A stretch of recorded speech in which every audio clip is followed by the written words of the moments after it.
At this time, it is my pleasure to welcome a colleague that has run around the similar circles for nearly a decade now. I have to imagine at least Dr. Lemon. I think we met out in NorCal probably close to about a decade ago. And still remember some of the remarks that you shared with us at that conference. And I've been really looking forward to welcoming you to the stage today. Dr. Lemon, whenever you're ready, the stage is yours. Wow, thank you so much. I'm going to go ahead and let's see if I can get my screen shared. Thank you again for having me come here. It's just so fascinating. The information is awesome. And I really Oh, enjoyed what I was just hearing. So let's see if I can get this going. There we go. It looks like that's working. coming Um, through. yep, coming through. Yep, Great. Awesome. got it. Yeah, I'm going to be talking about esports today. And my presentation is called Fast and Somewhat Chaotic, The Rise of Esports. And I got that phrase, fast and somewhat chaotic, while I was reading an article comparing Honor of Kings, great graphics, and Mobile Legends Bang Bang, which he described as fast and somewhat chaotic. And I read that description twice because I thought to myself, that is exactly how I would summarize esports in general and the rise of esports. And then after working on this presentation for a while, I thought it might actually be a good title describing my presentation. But let's see. Let's get started. So, what is esports? Well, it's competitive video gaming. So it's also known as electronic sports. It's also called cyber sports in Russia, and it's professional video gaming. Uh, do this real fast. How do we spell esports? Esports. It is a proper noun. AP established that in 2014. There is no camelback. There is no hyphen. It's not a subset of sports like e-cards or a subset of cards. It's like email now. We don't hyphenate and put the camelback because it's its own form of communication. Esports is its own industry and institution. So let's move on to here. This is what most people probably still imagine when they imagine gamers. I think it's a little less common, but certainly still prevalent with some of the communities I talk to. They have a hard time imagining professional video gaming and then the world of esports athletes. And they would really have a hard time imagining something like this. And this is actually a scene from Sweden, the League of Legends Worlds last year, beautiful arena. So is esports a sport? And I know that cyber sports are looking at the same thing. And really, all sports, we all started here, right? Who's stronger? Who can throw something the farthest, lift the heaviest, or run fastest? The big game changer came when we started using equipment. So technology, which just means the working knowledge of craftsmanship, once technology came into competitives, we found that the rules changed. That got a little more, there had to be procedures, there had to be regulations. What kind of equipment and how are you allowed to use it? And this has continued on as it's evolving into different sport categories. So we have more equipment. A lot of it's now digitized. And so more more strategy and finesse are being emphasized.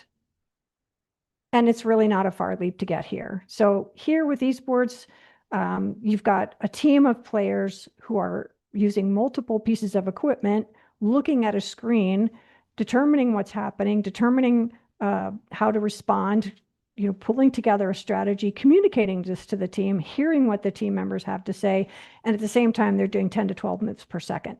Absolutely an athlete. So sports and esports, they're both umbrella terms. Sports does not refer to one game. So under the umbrella of sports, you have multiple platforms. You might have arenas, you might have fields, swimming pools, rings, horses. Same with esports. It's not one game. There's actually multiple platforms. You have your PC games, you have your console games, handholds, mobile games, VR rigs, and even unique platforms like DDR for Dance Dance Revolution.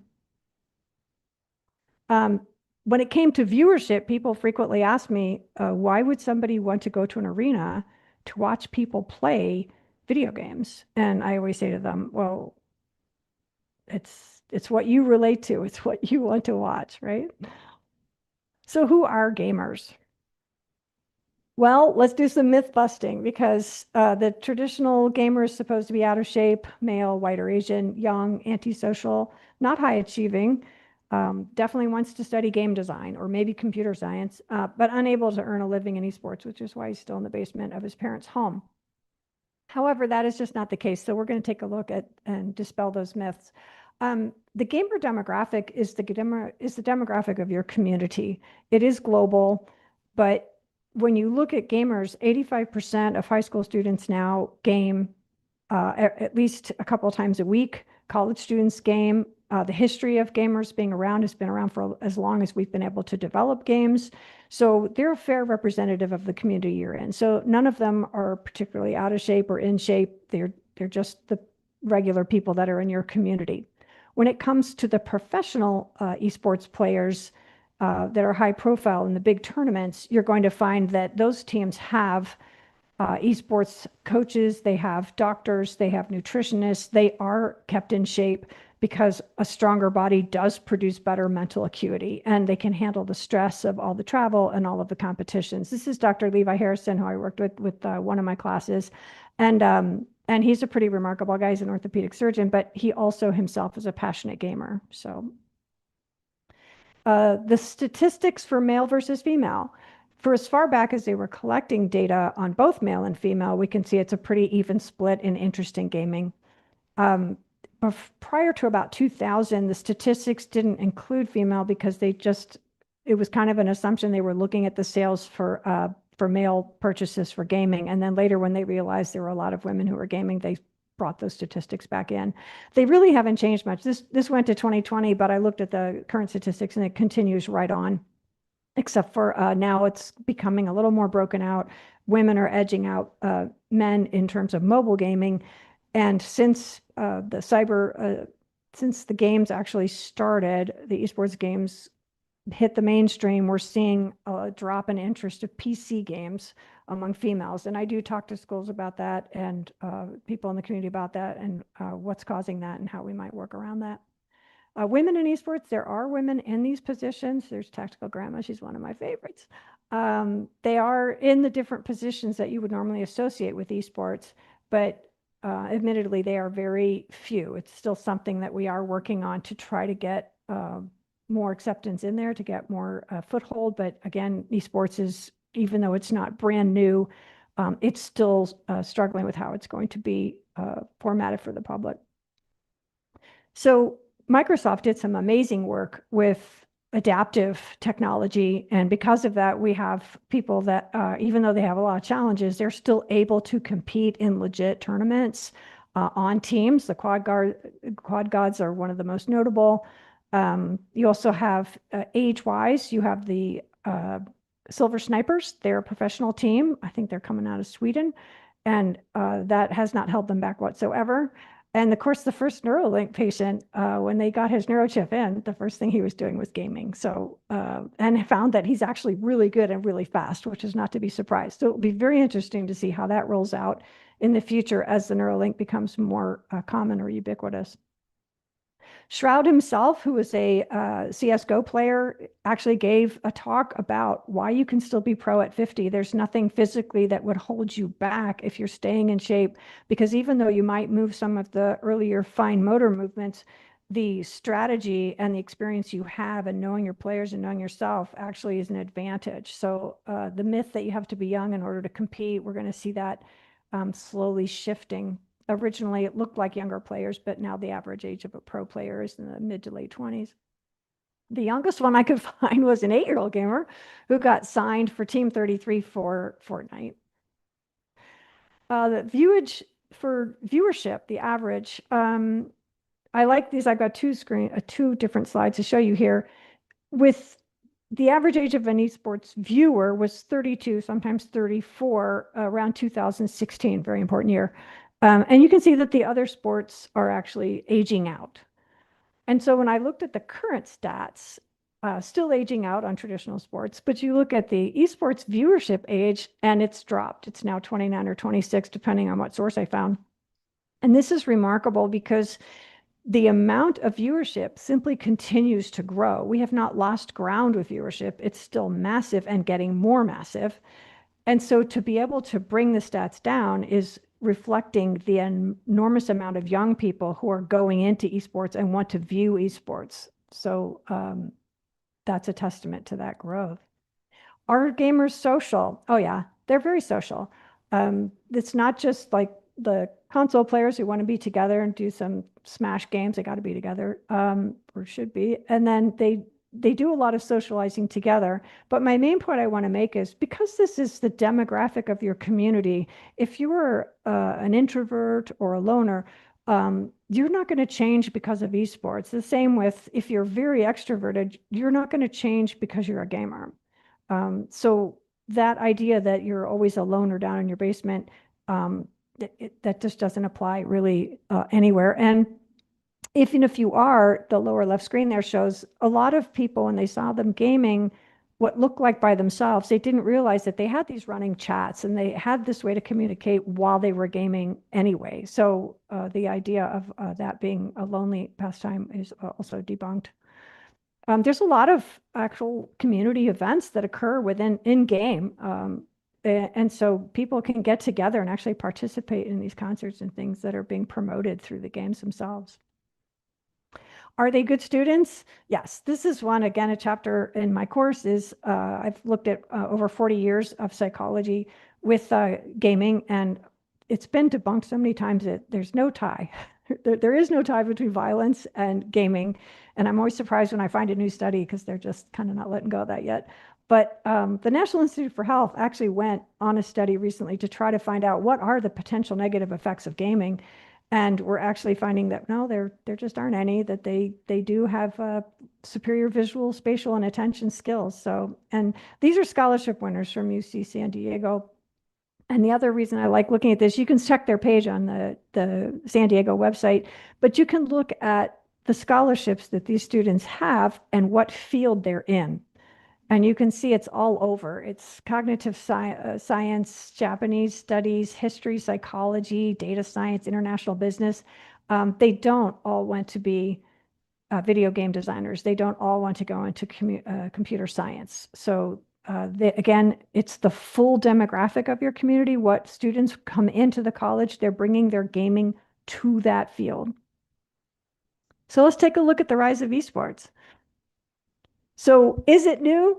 No, it actually, the first tournament was in 1972. The game Space War was invented in 62, but it took until we could get computers into the schools and into people's homes before we could actually start having these tournaments. But people that were in the design labs, you know, either in the military or in the government, they were actually already, the minute they would start these computers, they would invent a game to work on them with. So it was very exciting. And Rolling Stone actually covered this, which is amazing that they did. But this was the first time gamers got together and said, let's compete and actually see who's better at this game. I'm not going to go into a whole lot of detail with the games crash of 83. That's a whole seminar in itself. But between 83 and 85, there was a whole lot of, before 83, there was a lot of slushware that came into the market for the handhelds and the consoles. And it just killed any of its credibility. And so the market just pretty much melted away at like 95%. It really crashed. And so people lost confidence. They didn't buy it. It could have been really bad. People actually said it was a fad. Video gaming's a fad. It's just like a pet rock. But what helped gaming stay in the picture was the personal computers, because now you had people purchasing computers at home for work or for email or whatever they wanted it for. And there were PC games designed to be on those machines. So they were willing to invest in a computer. And now we had the games continuing through. So it carried the PC gaming world and allowed it to continue growing. They did recover, consoles recovered, but that's another story. So in futurism, we talk about signals, and signals are things that happen or that we spot or that we can feel coming that say there's going to be a shift somewhere. And there were some major signals for esports and when it collided with the mainstream. And that's what I want to talk about, some of the really key ones. And for me, one of the most important was Justin Kan. Justin Kan did Justin TV. He started in 2007, just a guy who decided to wear a camera pretty much 24/7 and let people watch his life. And it was really popular. And so he created Justin TV so that people could also sign up and be able to do this and load their videos on his site. And I actually was one of those people. Fortunately, it's gone. But what happened was he had so many users, he divided it into categories, and he decided, by topic of what people were actually doing the videoing of. And one of these was, of course, gaming. And what he found out by 2011, that gaming channel had grown so huge, so many people streaming and so many people watching those streams, that he spun off the channel into another component in his company and called it Twitch.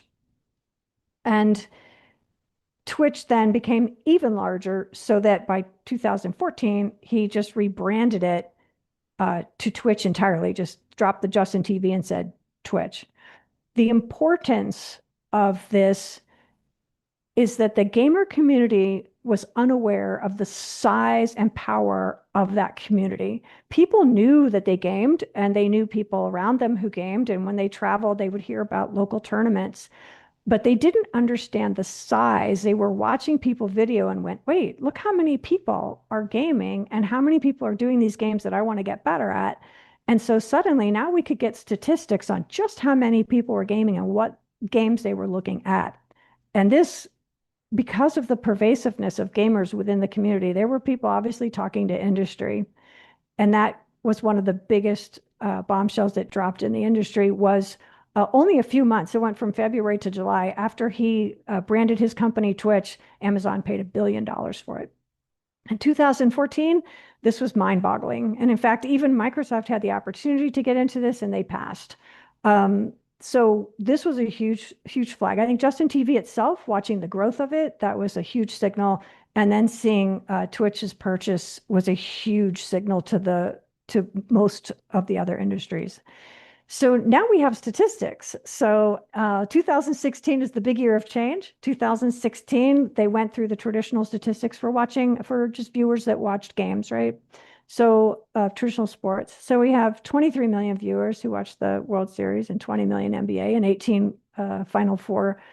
And then the statistics came out about League of Legends, that it was a 43 million count viewership. I mean, just 43 million were streaming the League of Legends World Championship. And that, again, was mind-boggling. And suddenly everybody was going to take a look at the gamer community and what was going on with esports in the United States at this point.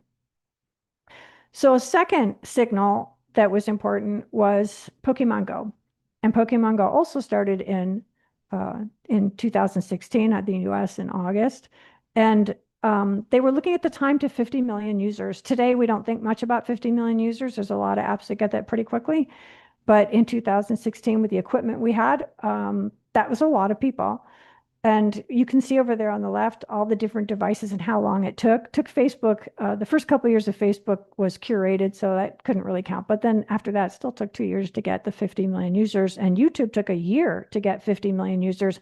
And Pokemon Go took 19 days. And I had a chance to actually tell some of the Niantic people at a conference, and they said, oh yeah, that was like crazy, because all they could think of was the servers have to stay up. That's all they could think, because nobody anticipated this.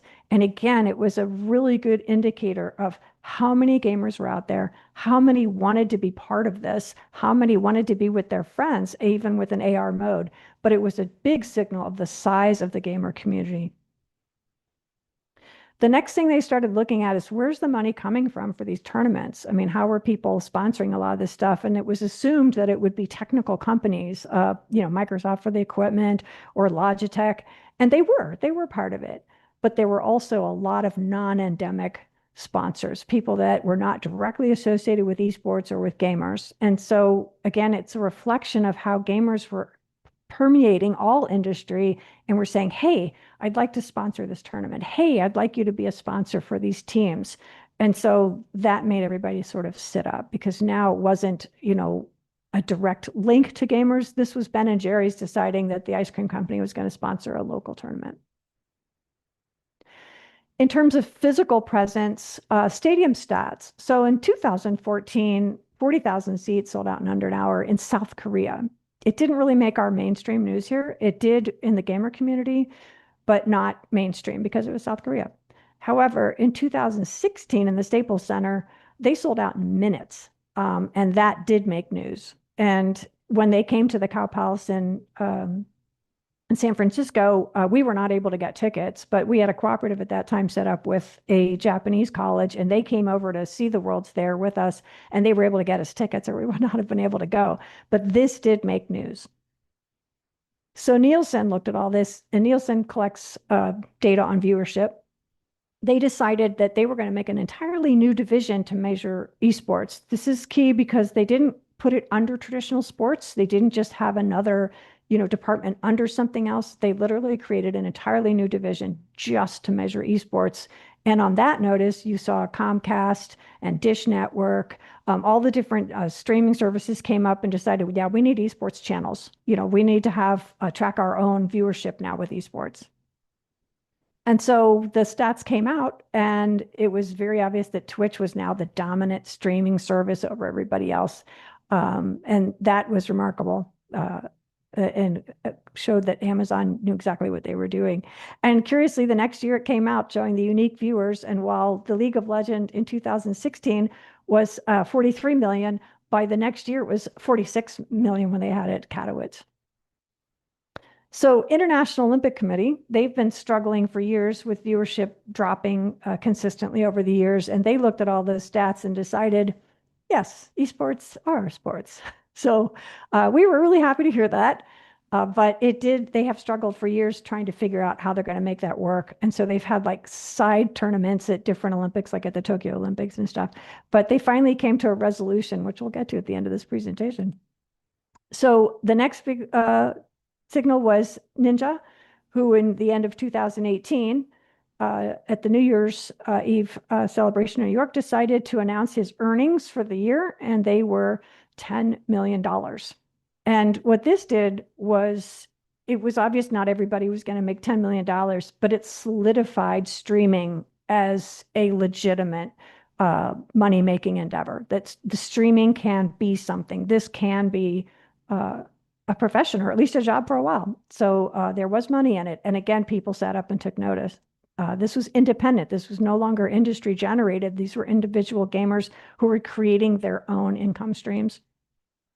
So the revenue streams prior to 2017, so basically the stats from 2016, nobody bothered to segment where are these revenue streams coming from. Nobody really, they were like, oh, they made this amount of money, but nobody looked at where is this money coming from. And so from 2017 on, you would find the segmentation saying, yeah, this is sponsorship, this is tickets, this is advertising. So now they had a way to track exactly where the money was coming from and where the smart places to invest would be.